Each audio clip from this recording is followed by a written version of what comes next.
Alright, so this fountain here is a little more orangish than the health fountain. That is what we call a soul fountain, and it gives off exclusively souls. Okay, now here we have a different type of enemy, which is actually a little interesting. Basically, this guy is made of fire. And in order to take him out, what you gotta do, you gotta put him out with the cross, and then hit him with your scythe. Now, these are the basic enemies of this type. We will have enemies like this later, who are gonna be a lot more dangerous and harder to beat.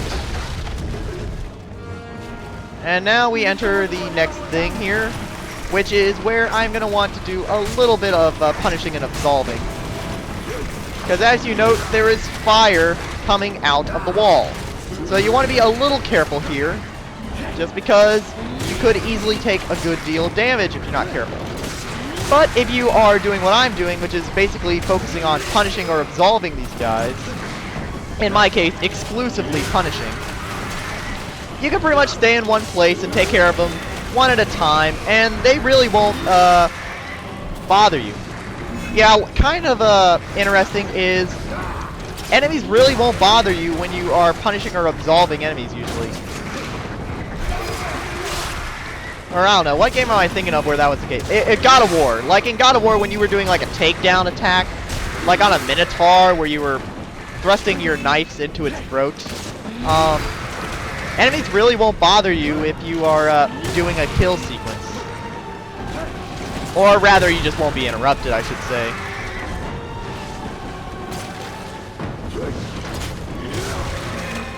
Alright, so once you kill all the enemies, feel free to take care of fountains then.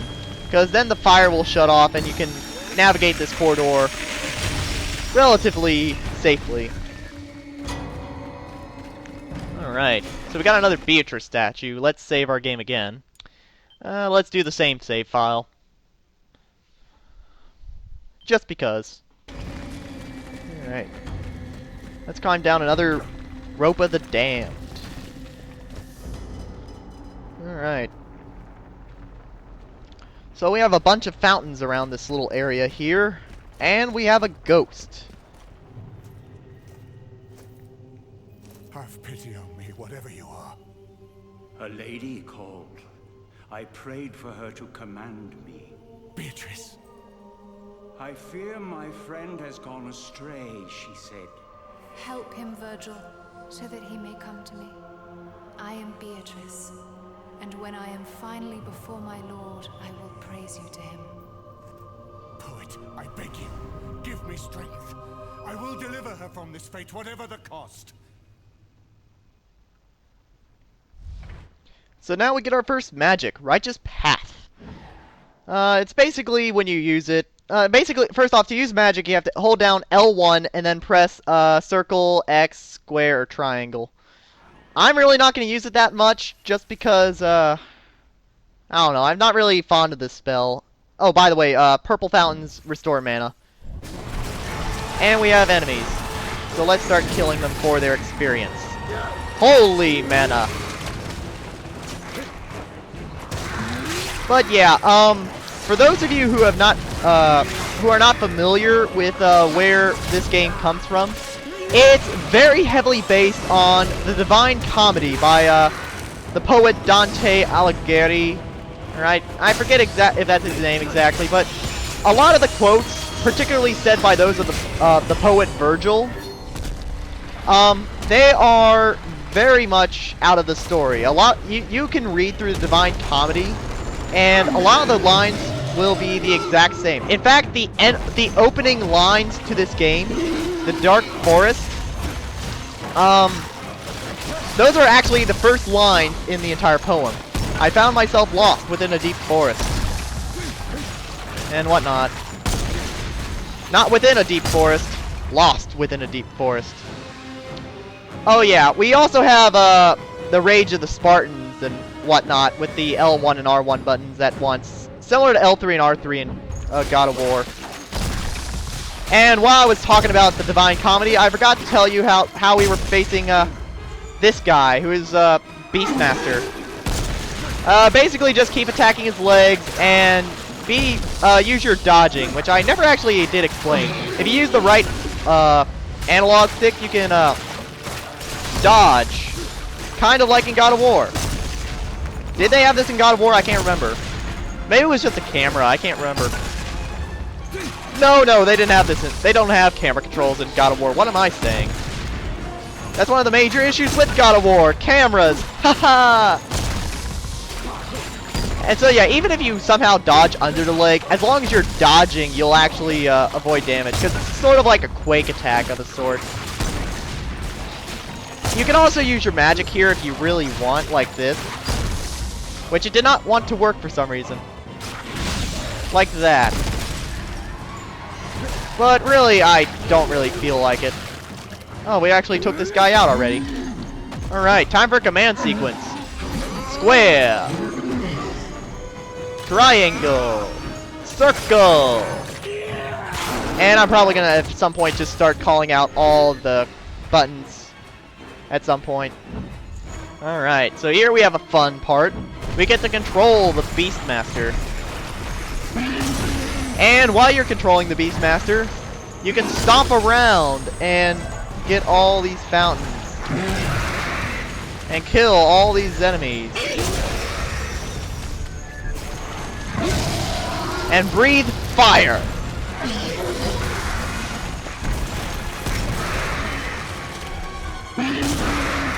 And stomp. Basically take out anything the game throws at you. And at this early on point, it really isn't that much.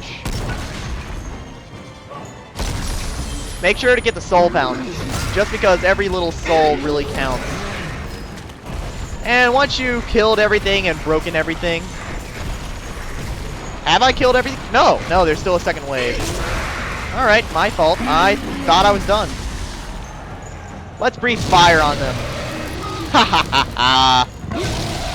I said smash their faces in, not breathe fire. I think it is also... That's not the button I pressed. Oh, actually that is the button I pressed. My fault. Alright, now we can interact with the door. Alright, let's get out of here now. Let's open the doorway to hell.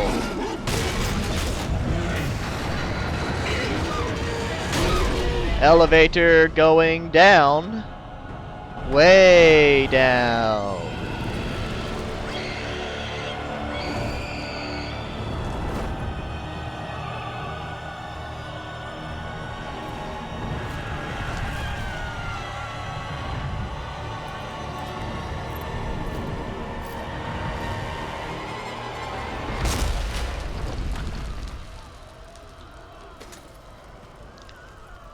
Welcome to hell. We hope you enjoy your stay. Alright. So this is where redemption mode would pick up if you decided to go with that. Let's overwrite my save here. And we'll keep going. So now we have the wall of the damned as opposed to a rope of the damned.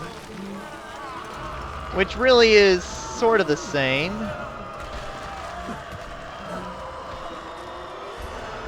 Let's climb up here and get a fountain full of souls. I'll steal your soul. And here we have a gap jump. Just basically, it's overall all the same controls as God of War. Let's talk to Virgil. Into the blind world we have now descended.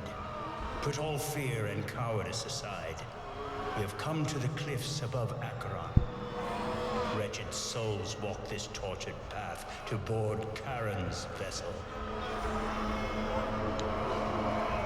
And we can keep talking to Virgil. Will you help me, poet?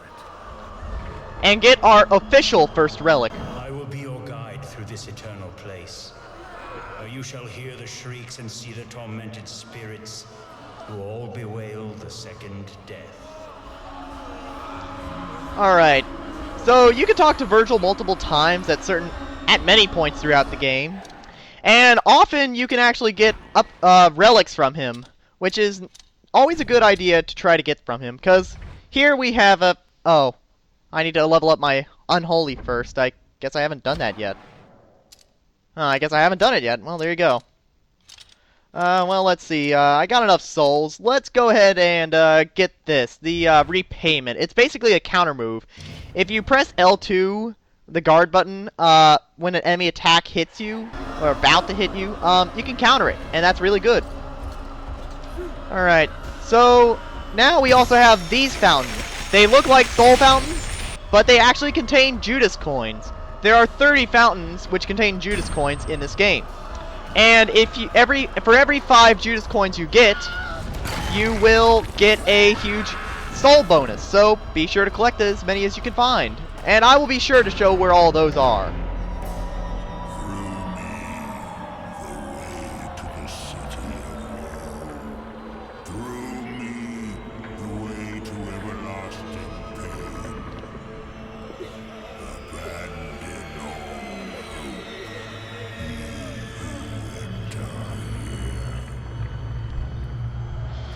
He's not just a boat captain, he's a whole freaking boat. That's not the button I hope to press. Alright.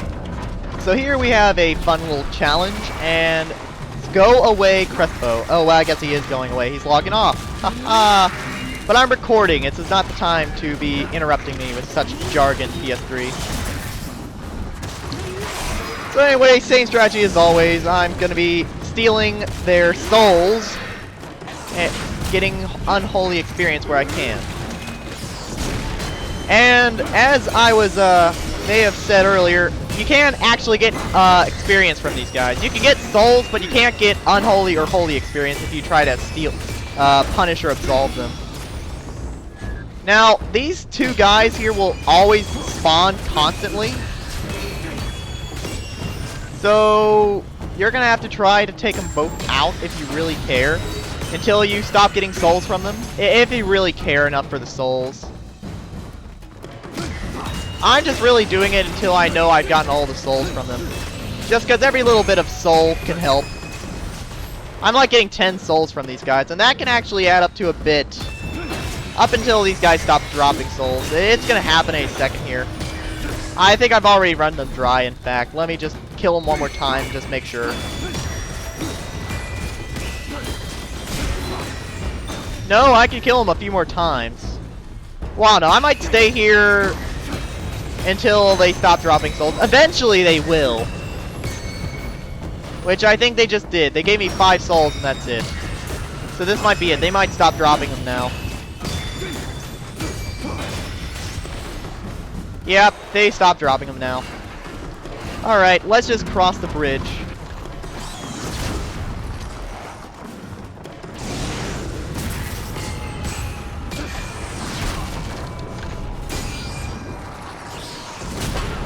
Alright, kill these things, because they're annoying. And actually get a few more souls that they weren't wanting to part with. Alright, I'll take that. And more souls. Alright, climb down another rope of the damned. And we will be introduced to a new enemy. It's a demon. Alright, so these are perhaps the first challenging enemy. So when he has a little fire sword thing like that, you actually cannot actually block it. Be sure to use your dodge attack instead. Now, if his sword is not on fire, you can actually counter it using your block ability. So yeah, fire sword you cannot block. The regular thing you can, and then payback with extra attack. And eventually, you can get him into a button sequence where you can cut his head off. Yes! And a lot of unholy experience. 100. Okay, now here we're going to get an idea of just how bad, well, you're not going to see it here specifically, but there is actually a bit of a problem I have with this game, is that targeting seems a little bit off. Like, for example, when you are attacking, when you're a group of enemies, and you have small enemies as well as these bigger demon-like enemies, and not necessarily the demons, like any large enemy, along with the smaller enemies. What happens is, if you're trying to grab one of the smaller enemies, like if you are between, okay, let me try to set up the situation here. Let's say you have a choice. You are equidistant between one of these demons and a smaller enemy, and you are facing the smaller enemy in hopes of killing the smaller enemy. First off, though, we got our first unholy level, so let's actually take the time to actually buy my holy counterattack, since that will be really helpful later on. And also, while I'm at it, let's also put on the Death Blade. But yeah, as I was saying, give me a second here. Oh yeah, by the way, pulling this lever, you gotta do left and right. You don't just pull in the direction you're expected to, which can make it a little difficult. But instead of going through the glistening object, let's instead go up here for, as I was about to say, let's go up here instead for another Judas coin. And let's go down here and break open this door. Alright. So here we are out here. I'll continue what I was saying earlier in a bit. Let's just get some more souls. And go over here and get some more souls as well. Yeah, like God of War, they'll hide some of these soul fountains in places you wouldn't really expect to look. Off camera and everything. All souls that die from every nation collect here as one. Charon's rough crossing awaits those who did not fear the Lord. But which people are these? So overcome by pain. Such are the sorry souls who lived with neither infamy nor praise. Heaven drives them out, and deep hell does not receive them, so that the wicked may not glory over them. What makes their bitter lament? Mercy and justice disdain them. Let us not speak of them. Move on! Get on with it! Yeah, so basically, well, oh, no, actually I shouldn't say that now, because we're not quite there yet. We're on the outbrinks of it, but not quite there. I'm basically talking about Limbo. But anyway, we're getting there. Oh, hey, you see that guy off in the distance? Let's go find him. Or we can get into a battle first. That works instead. Alright, so getting back to my earlier discussion concerning the grab tactic specifically. Say you are equidistant from one of the larger enemies and a smaller enemy. Say this, say one of these soldier guys. Whoa.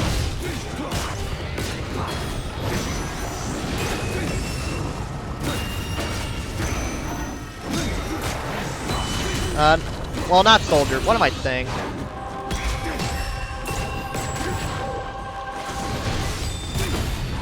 I don't know what I'm saying anymore.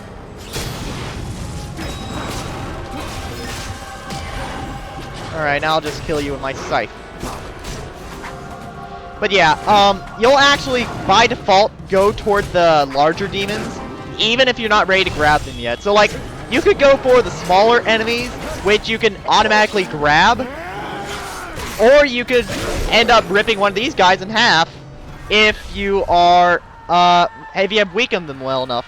But if you haven't, it just makes it really annoying, because you just go for the guy who you're not trying to grab, and yet the game keeps insisting that you grab them instead. I don't know, that's my only that's my only real issue with some of the battle mechanics of the game. And here we have, who do we have here? Pontius Pilate. His cowardice contributed to the suffering of one for the sins of many, and now he bears the weight of all in limbo. Alright, so here's where I'm actually going to get my holy experience, by absolving this guy. So yeah, what it is that you could punish or absolve the damned, but when you absolve the damned, you get this mini game here, which is somewhat like Guitar Hero. And what it is that you have a chance of getting bonus souls. What it is that each of these orbs is a sin of presumably the person you're absolving. And for every sin you capture, and that is press the button at the right time for, you will get 30 souls. And apparently I did not do as well as I thought. But yeah, if you only normally absolve this guy, you only get like a bare minimum of souls. And 600 experience. Now we already got my first holy level, alright. So let's see what I got here. Not enough souls to do anything else. Okay, they were just saying I absolved that guy. Look at this. We got a door that lives until I stabbed him in the throat.